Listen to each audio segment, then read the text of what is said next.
बघा मुलांना, आज आपण काय करणार आहोत, कुंडीतली लागवड करणार.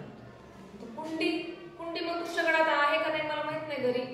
जर तुमच्याकडून विकत आणणं होत असेल तर घेऊन या, नाही तर काय करा, घरी जे असतात बघा असे आपल्या बरण्या असतात आपल्या इथं, ते काय करायचं, खराब असतील ते बरं का, नाही तर मम्मी मारायची मग तुम्हाला.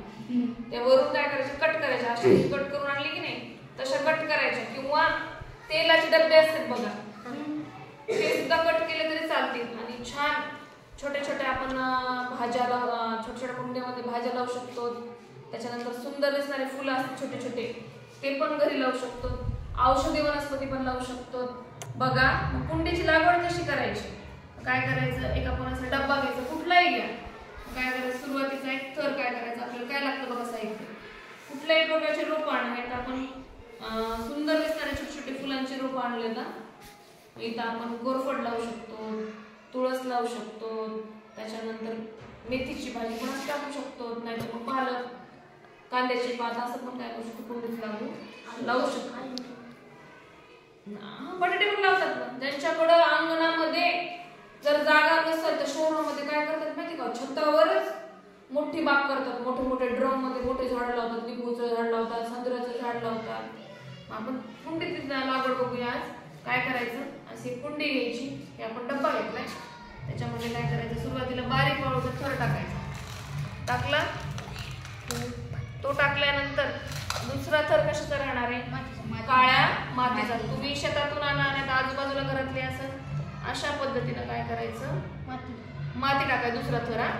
थोडासा झाल्यानंतर काय करायचं, मग पुन्हा वाळूचा थर टाकायचा. पुन्हा काय करायचं, मातीचा, पुन्हा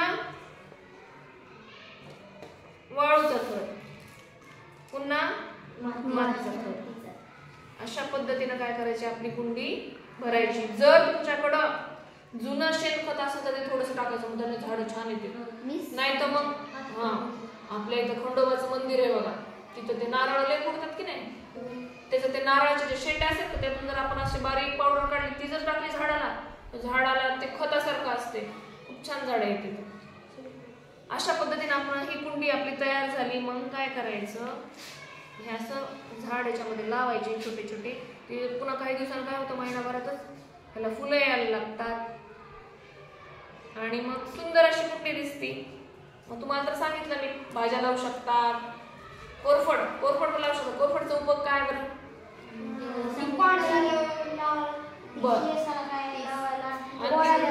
जर आपल्याला भाजल्यावर पिंपल आल्यावर, बरोबर.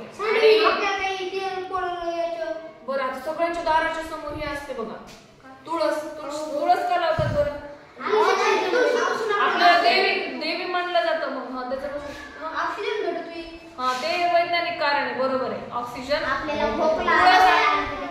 खोकला लागल्यावर वैज्ञानिक दृष्ट्या काय विचार माहिती का, तुळशीचा पूजा तर आपण करतो, पण ते आपल्याला शुद्ध हवा देतं, 24 तास देतं. म्हणून आपण काय करतो, तुळस लावतो. म्हणून सर्वांनी काय करायला पाहिजे, छोटे झाडं तर लावायचे, पण मोठी झाडं सुद्धा लावायला पाहिजे. कोरोनामध्ये कसं झालं, ऑक्सिजन एका लोकांना 2-3 लाखाचं ऑक्सिजन विकत घ्यावं लागायचं. कशामुळे, हवा दूषित झाली, त्याच्यामुळे आजार काय होतं, पसरतात. मग आता ह्या झाडाचे खूप सारे फायदे तुम्हाला माहितीत का, झाडाचे फायदे माहितीत का तुम्हाला, सांगा बरं काय फायदा आहे, एखादा फायदा सांग बरं झाडाचा. मोठे झाड आहेत आपल्याकडे बाहेर, काय फायदा, शुद्ध हवा मिळते. म्हणजेच काय भेटतं आपल्याला, ऑक्सिजन. काय भेटतं झाडापासून, छाया म्हणजे सावली भेटते. हा तू सांग, आपल्याला झाडापासून फळे भेटतात, छान. आपल्याला झाडापासून फुले भेटतात, छान. आपल्याला झाडापासून लाकडं भेटतात, आपल्याला झाडापासून आपल्याला झाडापासून फळं भेटतात, छान. आणखी आपल्याला झाडापासून फळं भेटतात, आपल्याला झाडापासून पोळीचे तेल भेटतात. झाड, छान सांगितलं बघा.